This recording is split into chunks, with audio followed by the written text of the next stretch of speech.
Bonjour à toutes et à tous, bienvenue dans Smart Tech, votre émission qui vous plonge dans le monde de l'innovation et la nouvelle société numérique. Vous nous regardez, on est en direct sur la chaîne Bismart le matin à 11h.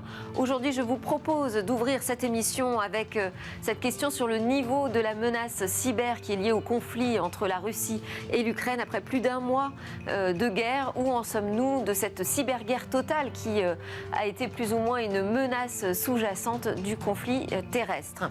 Ce sera le sujet de l'interview avec Benoît Grunemwald, expert cybersécurité chez EZ dans quelques instants. Ensuite, le cœur de cette émission lui sera dédié au métavers européen au pluriel, puisqu'on imagine plusieurs écosystèmes qui sont déjà en train de se former. Comment faire pour que l'Europe y prenne sa place le plus tôt possible? Et puis on retrouvera notre rendez-vous, le numérique c'est politique, avec Tariq Krim et son point de vue sur ce qu'on peut attendre de la prochaine présidence de la République française. Et on conclura Smart Tech par Et demain avec un nouveau robot à l'allure assez étonnante et pleine de promesses. Mais tout de suite, donc, c'est l'interview. On parle de cette guerre et de la réalité de la cybermenace.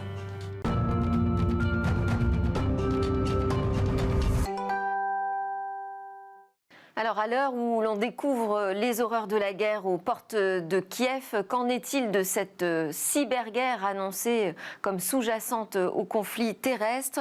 On fait le point avec Benoît Grunemwald, expert en cybersécurité chez EZ France Afrique francophone. Bonjour. Bonjour. Alors, comment expliquez-vous d'ailleurs cet état de fait? C'est qu'aujourd'hui, l'Europe n'a pas subi finalement de cyberguerre comme on pouvait le craindre depuis le début du conflit entre la Russie et l'Ukraine.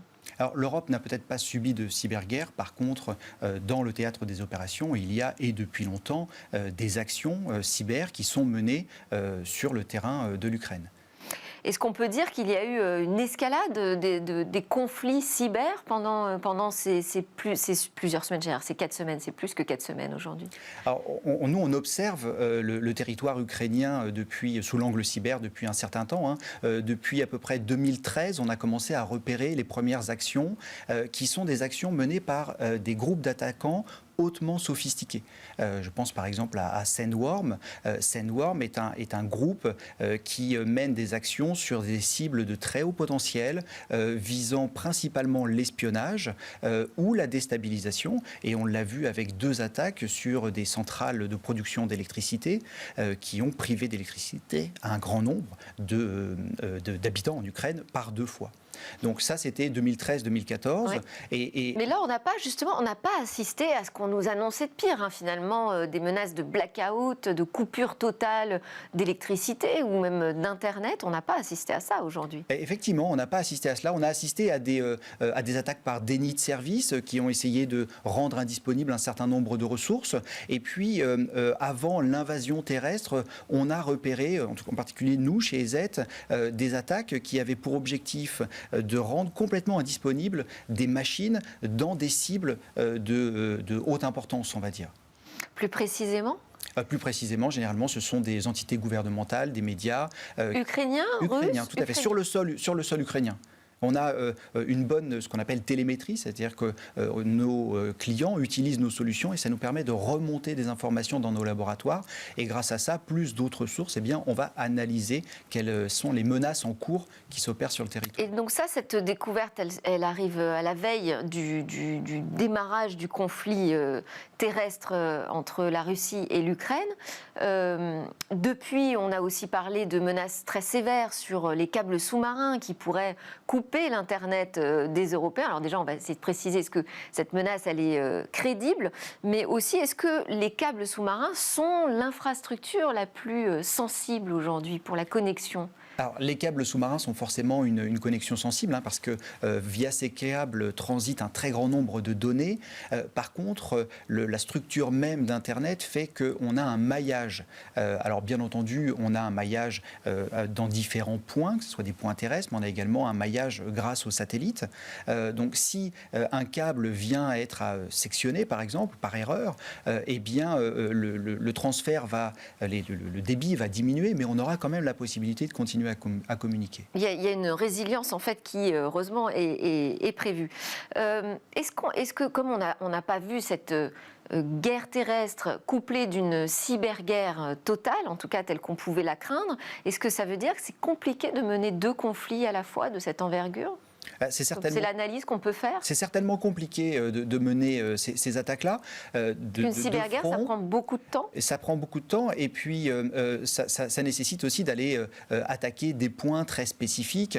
On a vu donc tout au long des années où on a analysé notamment Sandworm, ce sont des attaques qui sont très pointues, très difficiles à mettre en œuvre, qui prennent énormément de temps et il y a de fortes chances pour que entre une situation de paix et une situation de guerre, il y ait des organisations différentes, peut-être un petit peu plus structurées, fermées, qui limitent l'accès aux infrastructures par les cybercriminels. Ça veut dire que peut-être les deux pourraient être décorrélés, qu'on pourrait voir arriver une cyberguerre après le terrain physique. Alors, sur les frontières. À aucun moment, de toute façon, l'informatique va s'arrêter. Donc, les groupes qui ont opéré avant la guerre physique, il y a quand même de fortes chances pour qu'ils continuent d'opérer par la suite. Par contre, on a vu des débordements, notamment par des groupes qui ont, eux, cherché à monétiser cette situation. Finalement, comme on l'a vu avec la pandémie de coronavirus, et notamment des faux appels aux dons, des emails d'hameçonnage destinés alors, soit aux particuliers, soit aux entreprises. Donc finalement, il n'y a pas à proprement parler de cyberguerre étendue, je dirais, d'un État vers d'autres contrées européennes, mais il y a bien des professionnels de l'arnaque cyber qui ont finalement transformé le mot Covid en Ukraine. En fait, ils tirent parti de l'actualité. Ça, c'est un des réflexes, on va dire, dans le monde du cybercrime. Hein, c'est d'utiliser l'actualité pour... L'opportunisme. De l'opportunisme. Alors, la guerre, on l'a peut-être plutôt vue, d'ailleurs, comme une guerre d'influence. Alors, l'influence est une très très grande part de cette guerre et de notre monde numérique. Hein. Les élections arrivent, l'influence est là. On sait qu'il y a énormément de vidéos ou de désinformations qui sont partagées via les réseaux sociaux et chaque camp essaye de faire valoir ses arguments au sein de... Est-ce que c'est quelque chose que vous, experts en cybersécurité, vous surveillez, vous aviez peut-être aussi... présager, avant que ça n'arrive, que cette guerre allait davantage prendre la forme d'une guerre sur l'information et la désinformation ? Alors c'est assez difficile à dire parce que cela dépend des motivations de chacun. On a vu également des groupes d'activistes qui sont rentrés également dans la course à l'information ou à la désinformation. C'est assez difficile à dire pour nous qui avons vraiment une vue sur les moyens, les tactiques et les techniques des groupes cybercriminels, notamment ceux qui sont capables de mener des opérations d'envergure. Et ce ne sont pas forcément ceux-là qui vont participer à une désinformation de masse. Est-ce qu'il y a des grands enseignements que vous tirez entre les experts de la cybersécurité, hein, vous chez EZ, mais aussi avec vos pairs? Est-ce qu'il y a des grands enseignements que vous pouvez tirer sur cette guerre cyber qui s'est passée entre la Russie et l'Ukraine jusqu'ici ? Je dirais que le premier, c'est qu'il y a quand même une belle entraide qui s'est créée. À titre d'exemple, nous, on a partagé énormément d'informations. Donc, ce que l'on trouvait, on le partageait pour aider la communauté. C'est vrai qu'on a fait ça à la fois pour protéger sur le territoire ukrainien, mais également pour protéger toutes les entreprises qui auraient pu, par effet de bord, avoir les menaces que l'on trouvait sur le sol ukrainien. Fort heureusement, ça ne s'est pas trop diffusé, mais on sent quand même que la communauté cyber a été très motivée pour faire face à cette... Et cette entraide, elle existe toujours, toute l'année depuis toujours, ou est-ce qu'elle a été vraiment accentuée ? Je pense qu'elle a été assez notoirement accentuée pour faire face au conflit. Et aujourd'hui, pour les entreprises, les particuliers, est-ce qu'il y a des risques particuliers ?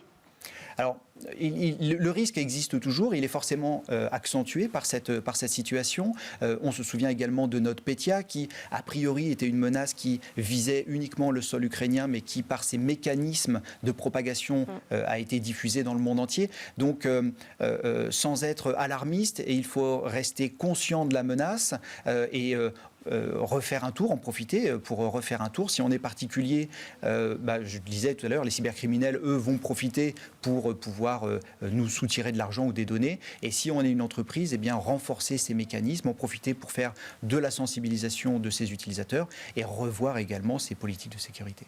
Allez, dernière question. On aurait été peut-être trop alarmiste par rapport au pendant cyber de cette guerre ? Trop alarmiste, je ne sais pas.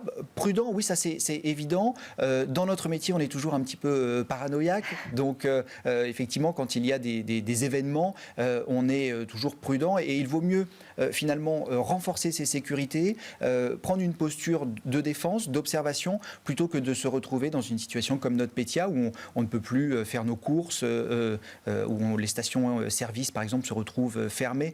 Donc, on a effectivement une mesure de précaution qui est très forte. Merci beaucoup Benoît Grunemwald, expert cybersécurité chez EZ pour la France et l'Afrique francophone. C'est l'heure de notre talk, on va s'intéresser à ces nouveaux écosystèmes autour de la révolution prochaine annoncée d'Internet, le métavers. Créer des métavers européens, alors ça voudrait dire quoi exactement? Qu'est-ce que ça nous demanderait comme action concrète pour ne pas rater cette prochaine révolution d'Internet qui est annoncée et qui est préparée déjà chez les GAFAM, puisqu'ils l'ont annoncé assez clairement? Eh bien, par où il faudrait commencer? On voit ça avec deux experts. D'abord, Yves Bernaet, directeur Europe d'Accenture Technologies. Alors, vous avez une étude annuelle qui est publiée chez Accenture qui s'appelle Vision 2022, c'est ça? Qui s'intéresse en fait aux grandes tendances dans la tech. Et cette année, le thème principal, eh bien, c'était le métavers. À côté de vous, Alexandre Michelin, fondateur et président du Knowledge Immersif, qu'on peut appeler le KIF. Oui. C'est une communauté de professionnels de la culture et des médias qui est passionnée par les technologies d'avenir et qui aussi publie une étude avec EY. Ouais. Et ça, on a le droit à un tour d'horizon en fait, des usages et des applications métiers autour de l'immersif. Donc vous êtes en plein dans mon sujet. Très bien. Bonjour à tous les deux. Déjà, juste sur cette étude d'Accenture Vision 2022, centrée sur le métaverse, est-ce que c'est pas un peu prématuré? Non, je ne crois pas. Alors déjà, une vision, l'intérêt, c'est de se projeter. Oui. Donc, on avait fait ça, on le fait chaque année. Et il y a 8 ans, quand on avait publié la vision, on disait que tout business deviendra un business technologique. Et aujourd'hui, c'était un peu vrai quand même. C'est qu'on met la technologie pour développer des nouveaux produits et des nouveaux services digitaux. Donc, ça a été progressif. Là, on pense que ça va être aussi progressif. Et pour vous, 2022, c'est le point de départ? Oui, parce qu'on commence à avoir des cas d'usage. Donc je pense que c'est une vraie révolution. On était quand on a démarré l'Internet où tout le monde achetait ses adresses, on était dans un Internet 2D. Et là, la révolution, c'est de passer à un Internet 3D. Donc, mais en même temps, sans chercher à dire c'est une nouvelle technologie, donc il va encore y avoir un rejet de tout le monde sur la technologie, parce que je pense que ça va être une technologie à la fois désirable, qui augmente les individus, et en même temps responsable et positive. Donc il faut qu'on la traite comme cela et non pas comme une nouvelle technologie qui va... Et c'est une technologie, l'Internet 3D, qui existe déjà, qu'on peut déjà appréhender aujourd'hui. Oui, alors il y a plein de cas d'usage. C'est une technologie, dans la vision, on a mis plusieurs thèmes. Le premier, c'était autour du moi connecté, c'est-à-dire qu'on va définir les données avec lesquelles on se déplace d'un environnement à un autre.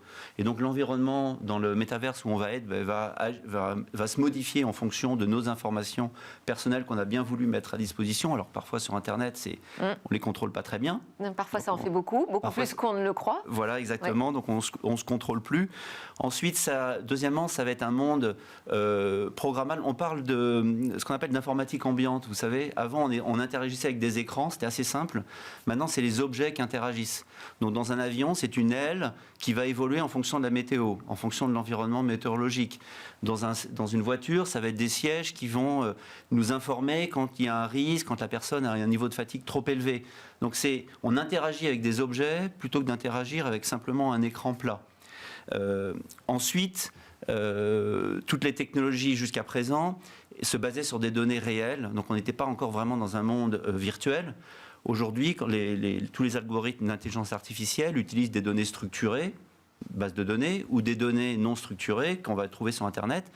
Maintenant, on commence à créer des données, on crée de la donnée pour alimenter les algorithmes d'intelligence artificielle. Et là-dessus, on commence à voir des exemples où, pour passer du monde réel au virtuel, quand chacun crée son avatar, l'avatar ne va pas forcément nous ressembler tel qu'on est physiquement, mais va être ressembler à ce que l'on souhaite être. À cette identité numérique qu'on va vouloir s'attribuer. Exactement. Donc ça ouvre des champs des possibles où chaque jeune ou moins jeune comme nous, on va se créer une nouvelle identité. Donc on va interagir avec des gens avec lesquels on n'interagissait pas forcément. C'est des choses qu'on peut déjà, je disais, appréhender, ne serait-ce qu'à travers le jeu vidéo. Dans le domaine de l'industrie, il y a des jumeaux numériques déjà. Il y a la réalité augmentée qui permet aussi à des salariés, par exemple, d'appréhender de nouvelles méthodes de travail, de jouer avec de la formation grâce à cette réalité augmentée. Donc ce sont des petites briques technologiques. On ne sait pas encore comment ça va former un ensemble, tout ça. Mais en tout cas, on voit qu'on a des acteurs importants du numérique, c'est le moins qu'on puisse dire, qui nous disent demain, mon écosystème, ce sera ça. Ce sera dans le métavers, ce ne sera pas que moi, mais je vais capter une partie des acteurs économiques et les rassembler dans mon écosystème. Pour l'Europe, alors là, je vais m'adresser à vous, Alexandre Michelin.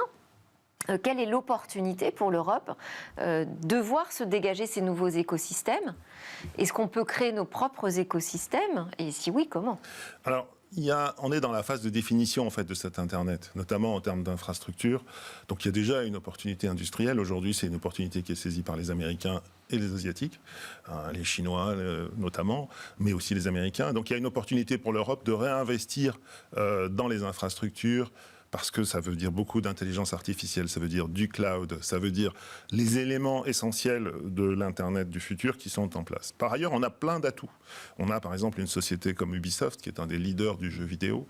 On a une capacité, par exemple, avec Dassault Systèmes, qui applique déjà dans l'industrie ces technologies, pour fabriquer, par exemple, des objets de manière collective, en utilisant la réalité virtuelle. Des designers qui rentrent dans une voiture virtuelle pour voir ce que le plan donne quand on est à l'intérieur de la voiture, sans fabriquer la voiture. Donc ça existe déjà, et l'Europe a des atouts, j'ai cité quelques entreprises. Donc on a les briques technologiques. Et on a de l'intelligence. On a des gens extraordinairement bien formés. Quand vous regardez les cadres, par exemple, de Unreal Engine, Fortnite, le directeur général s'appelle Marc Petit. C'est quelqu'un qui est français, qui a été formé en France. On a des ingénieurs, et dans son entreprise, il y a énormément d'ingénieurs. Et on a, depuis très longtemps, une recherche de pointe. C'est pour ça qu'il y a Dassault Systèmes, et c'est pour ça qu'il y a beaucoup d'ingénieurs qui sont là. Donc en fait, on a les briques essentielles, on a quelques fleurons, et puis surtout la capacité de rebondir en investissant dans ces technologies. Mais est-ce qu'on part, quand on dit que c'est une opportunité pour l'Europe de se positionner, est-ce qu'on part vraiment d'une page blanche? On peut dire, bon là, on peut redistribuer les cartes du marché numérique? Est-ce qu'on peut retrouver une forme de superpuissance aussi en Europe? Est-ce qu'on aura la place pour ça?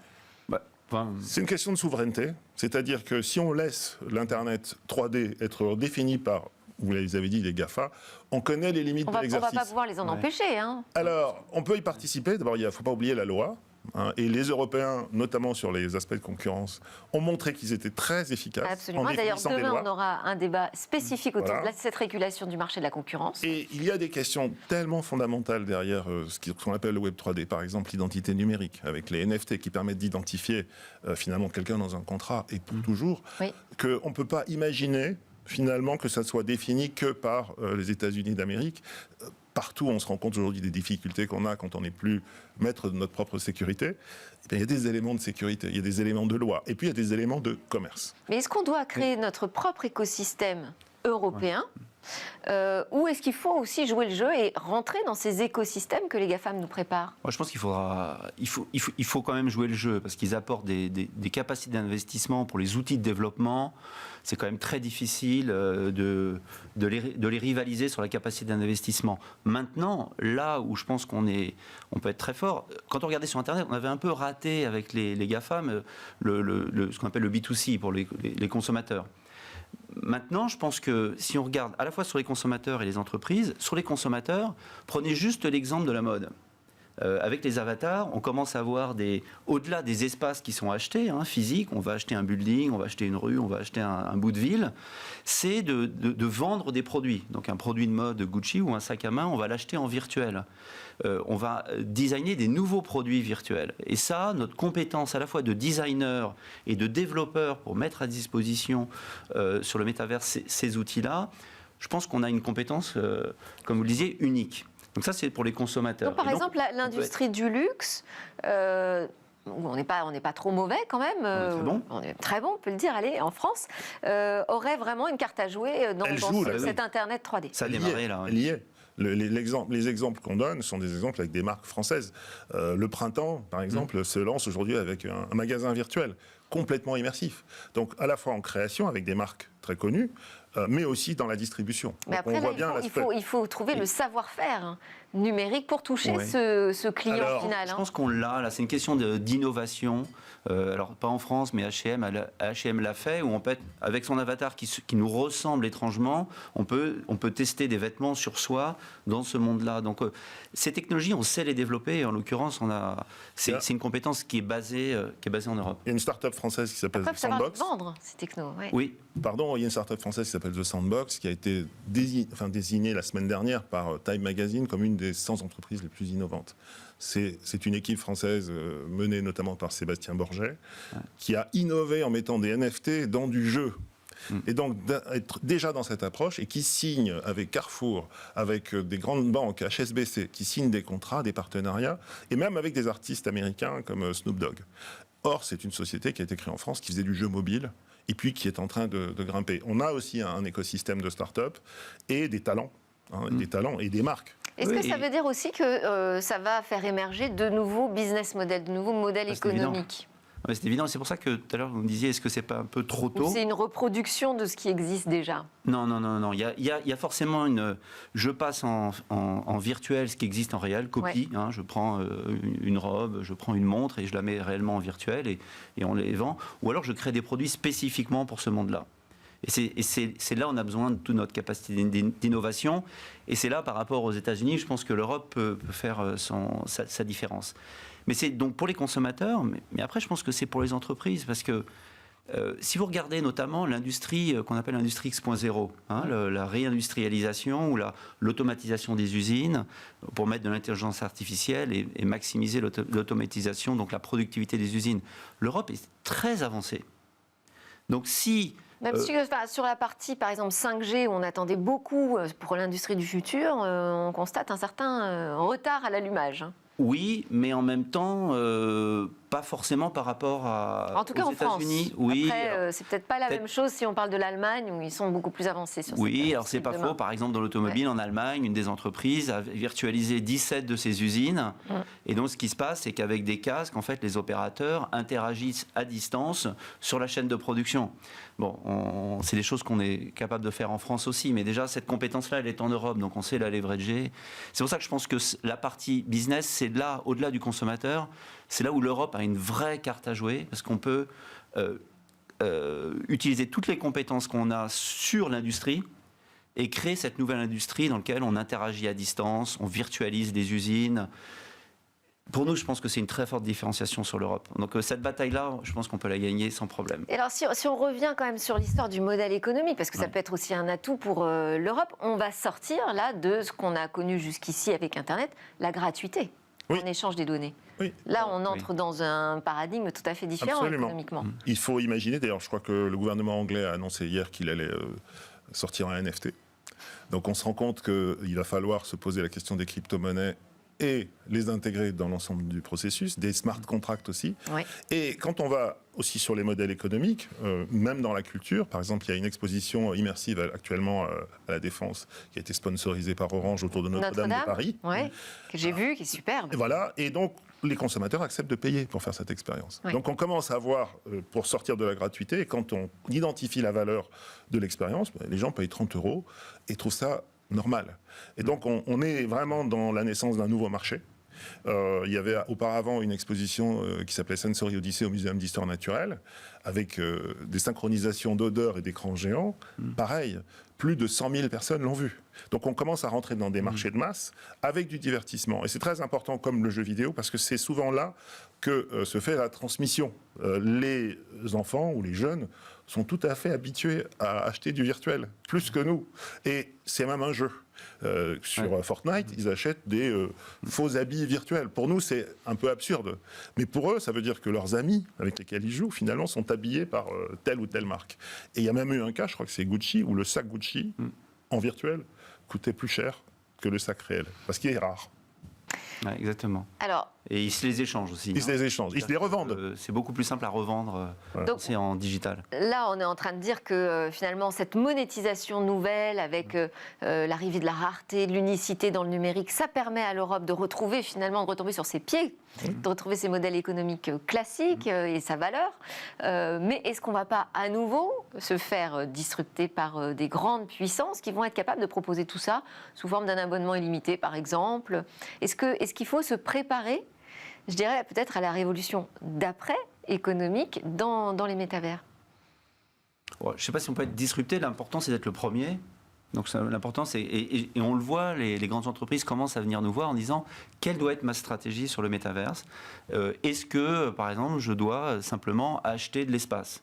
Aujourd'hui, à ce jour, alors je ne sais pas si les chiffres sont exacts, il y a peut-être plein d'études, mais il y a plus de, alors c'est pas encore énorme, mais il y a 110 millions d'euros qui ont été investis par des entreprises pour acheter des bouts d'espace, pour avoir leur building dans un des métaverses. Oui. Donc déjà, il y a des prises de position faites. Et ensuite, ce qu'on nous demande, c'est dites-moi quelle est ma nouvelle plateforme e-commerce, à quoi elle doit ressembler. C'est-à-dire comment je dois présenter mes produits. Est-ce que je dois inventer des nouveaux produits? Est-ce que je dois juste virtualiser mes produits réels? À quel prix je dois les vendre?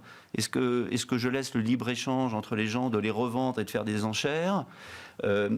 Voilà, en gros, quels sont mes nouveaux produits? Donc, sans savoir exactement quelle sera la part du PNL métaverse, les questions se posent maintenant pour prendre les premières positions. Et dès que les grandes entreprises, comme de luxe, par exemple, on en parlait tout à l'heure, prennent position, vous donniez l'exemple de Gucci, tout de suite, du coup, tout le monde en parle.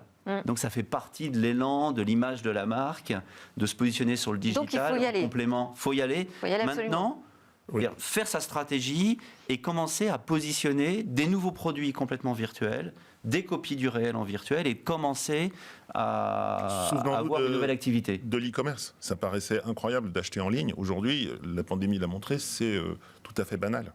On a pris l'habitude. Ouais. Mais au début, c'était des livres. Ça a commencé par Amazon et on ne prenait pas trop de risques en commandant un livre. Si on le perdait, bon.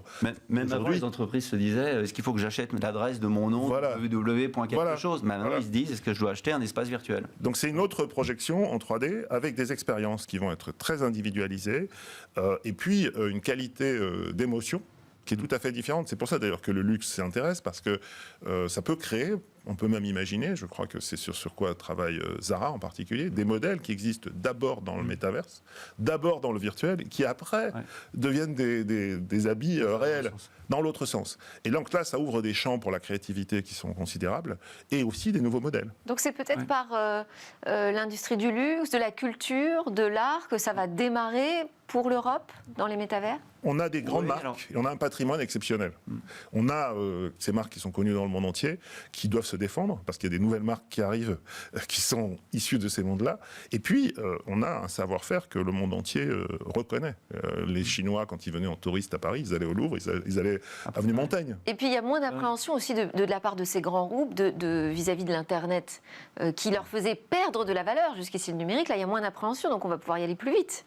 Oui, alors, et justement, pour le faire, moi je vois dans notre expérience, avant de le faire pour les clients, on l'a fait pour nous-mêmes. Donc on a équipé à peu près 60 000 personnes, on est sur 700 000 employés, notamment pour les personnes qui nous rejoignent. Parce qu'en fait, ils ne pouvaient pas aller dans les bureaux.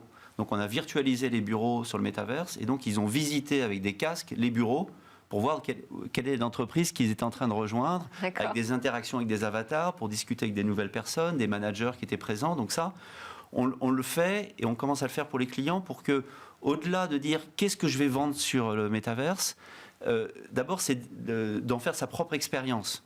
Parce que la meilleure façon d'inventer... Donc c'est pas gadget pour vous? Non, c'est pas gadget, mais c'est un avenir à définir. Donc le mieux, c'est d'équiper les gens, ils le vivent, ils réfléchissent à des nouvelles idées, c'est-à-dire ils se projettent entre leur business actuel, ils font l'expérience et ils imaginent les nouveaux produits. Donc on le fait pour les personnes qui nous rejoignent, on le fait pour les employés, et les clients, ils le font aussi justement pour commencer ces sessions de brainstorming pour se projeter, parce que vous avez besoin de l'essayer. Pas rester dans la théorie, quoi. Oui, pour sortir de la théorie, exactement. Ce que Zuckerberg a fait en parlant du casque, c'est une vision qui est la sienne. Mais Oui. regardez ce que fait Snapchat avec de la réalité augmentée, avec votre téléphone ou avec des nouvelles lunettes. Les lunettes, oui. Ce sera beaucoup plus accessible. Il n'y a pas que le métaverse de Zuckerberg. Et d'ailleurs, il a cherché à faire une espèce d'OPA sur le nom, en prenant le nom. Ouais. Mais en fait, il va y avoir une suite d'expériences. Et on est déjà quelque part dans le métaverse, en faisant des expériences qui nous ajoutent à la réalité habituelle des éléments numériques. Dans les voitures. Maintenant, il y a des écrans partout dans les voitures. Et ainsi de suite. Donc, il faut... faire penser qu'effectivement Zuckerberg c'est dans 10 ans, mais toutes les étapes intermédiaires sont très intéressantes, notamment quand on prend son téléphone. Il y a 3 milliards de téléphones mobiles, et à partir d'une application, on voit apparaître quelque chose qui est en volume. C'est sur quoi travaille Snapchat. Ça peut avoir un impact considérable, même avant le casque de Zuckerberg. Jusqu'ici, ça existait, mais ça n'a pas encore pris. Mais ce que vous dites, c'est qu'il faut l'expérimenter. Oui. Pour pouvoir l'inventer. Oui. Merci beaucoup à tous les deux pour vos éclairages. Yves Bernaet, directeur Europe d'Accenture Technologies, et Alexandre Michelin, fondateur, président du KIF Knowledge Immersif. Merci beaucoup. Merci. On se retrouve dans Smart Tech juste après la pause. On va parler de politique numérique.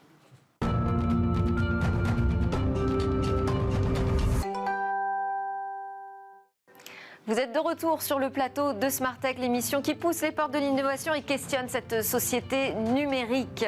Dans cette deuxième partie de l'émission, on va aller découvrir une innovation comme chaque jour. Là, il s'agit d'un robot, un nouveau robot magnétique, Slime aux multiples talents. Mais d'abord, c'est l'heure de notre rendez-vous. Le numérique, c'est politique. On en parle avec Tariq Krim, pionnier du web français, acteur et commentateur engagé du numérique. Bonjour Tariq. Bonjour Delphine. Alors aujourd'hui, la question que j'ai envie de vous poser, c'est d'abord, selon vous, qu'est-ce qu'on peut attendre du futur président ou de la future présidente de la République française ? C'est une bonne question, hein, parce que quand on voit, il faut quand même dire qu'on a eu une campagne assez médiocre en général, mais sur le numérique, c'était assez flagrant. C'est-à-dire qu'au moment où on l'a vu, on est en train de... le numérique a un impact sur les élections, on en a parlé depuis des années. Le numérique est en train de devenir un outil militaire, puisqu'on l'a vu avec la guerre en Ukraine, la déconnexion de la Russie, se pose aussi la question de savoir comment oriente-t-on cette politique vers une économie de guerre, et puis aussi, comme on le voit bien, le nombre de problèmes qui sont liés à la vie courante et au numérique sont énormes. En fait, les conjonctions entre les deux sont très importantes, beaucoup plus qu'il y a 10 ans. Et donc, si on n'a pas de politique numérique, en fait, on n'a pas de politique pour la vie courante. Et là, pour l'instant, la campagne ne vous laisse pas très optimiste, j'ai l'impression. Non, mais Pourtant, on a entendu quand même ce sujet. Hein. Oui, on a entendu, on a le sujet de la souveraineté est curieusement maintenant devenu, après avoir été ce qu'on appelait un fringe subject, un sujet un peu en marge, c'est devenu tout le monde a presque tout le monde a ça à la bouche. Après, on ne sait pas ce que ça veut dire derrière. Et puis la question de la régulation, alors on va peut-être en parler parce que il y a quelques points à mon avis qui me semblent essentiels Alors sur la régulation, alors allons-y sur la régulation. Donc on a vu qu'en Europe on accélérait quand même sur ce sujet. Demain on va avoir un débat là-dessus sur le Digital Market Act avec le secrétaire d'État chargé de la transition numérique. Qu'est-ce qui, selon vous, est nécessaire de faire en matière de régulation ? Nécessaire encore. Alors, le problème de la régulation, c'est que souvent on la voit comme on va interdire, on va empêcher, on va limiter. Oui. Et en fait, le véritable problème de la régulation, c'est de devoir adresser. Déjà, on le voit aux États-Unis avec la nomination notamment de Lina Khan. Il y a eu un changement de doctrine, c'est-à-dire que désormais, on va adresser les problèmes en mettant des professionnels. Parce qu'aujourd'hui, l'un des problèmes que l'on a, c'est que dans la justice, dans tous les domaines, que ce soit justice, police, que ce soit militaire, on a en fait des problématiques à régler. Souvent, ça prend énormément de temps.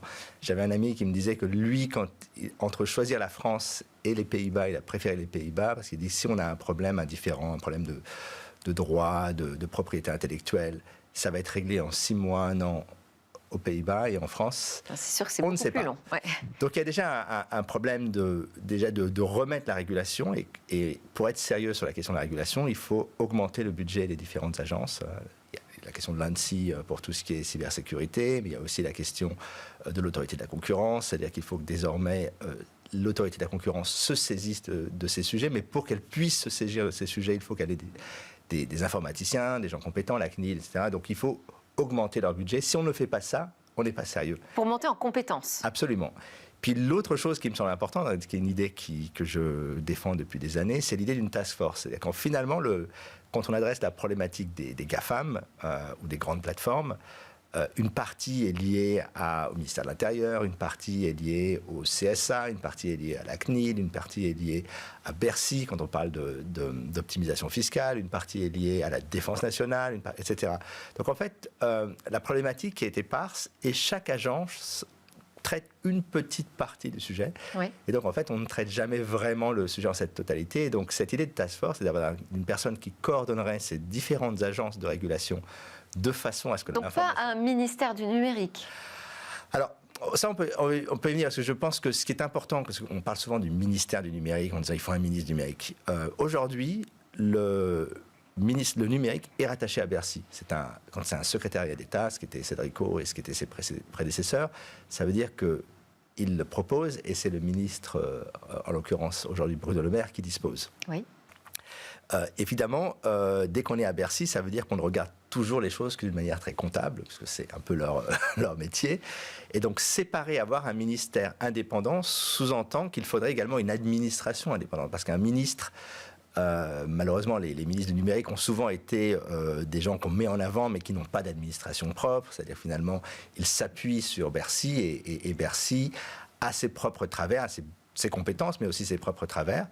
Et là, si on met en place un ministère du numérique, ça veut dire qu'il faudrait également y adjoindre une administration propre, c'est-à-dire que le ministre décide, propose un plan sur les 5 ans et que l'administration y travaille.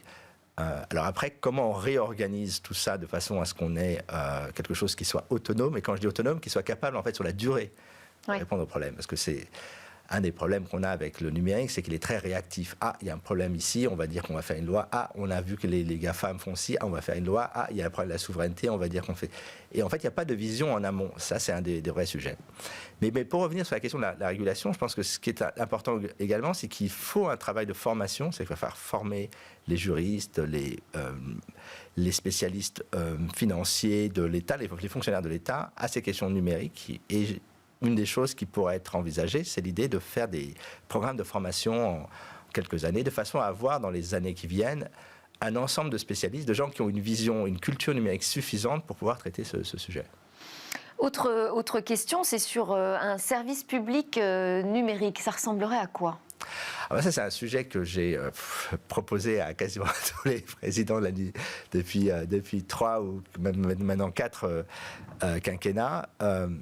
J'aime bien ce qui s'est fait en Angleterre avec la BBC. D'ailleurs, à un moment donné, la BBC était tellement bonne sur l'Internet, on était au début des années 2000, que les sociétés privées étaient embêtées parce que sur les sujets qu'elles voulaient faire, à chaque fois qu'une start-up voulait se monter, en fait, la BBC avait un service de très très bonne qualité. Et aujourd'hui, quand on regarde en fait toutes les valeurs autour de toute la valeur qui existe entre l'INA, tous les programmes éducatifs de France Télévisions, la réunion des musées nationaux, enfin l'ensemble des acteurs, pourquoi ne pas construire un véritable service gratuit avec un modèle à la Wikipédia qui soit un peu l'anti-Netflix, c'est-à-dire un service où on puisse proposer à l'ensemble des Français l'ensemble des ressources éducatives, culturelles, qui soient vraiment bien faits. Et ça, je pense que...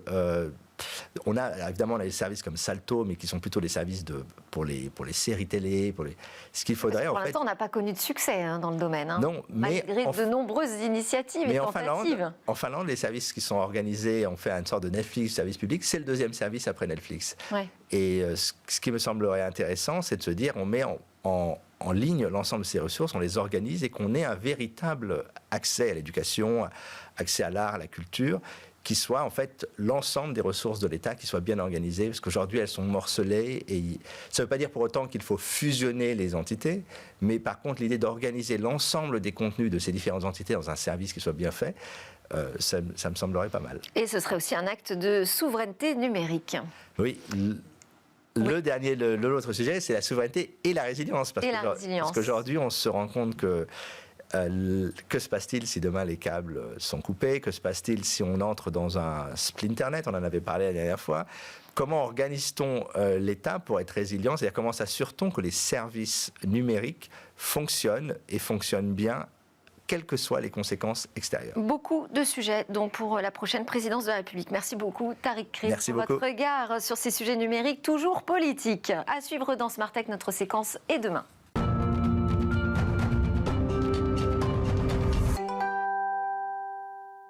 Alors, on connaît le slime, ce gel que les enfants adorent manipuler pour leur aspect visqueux et élastique.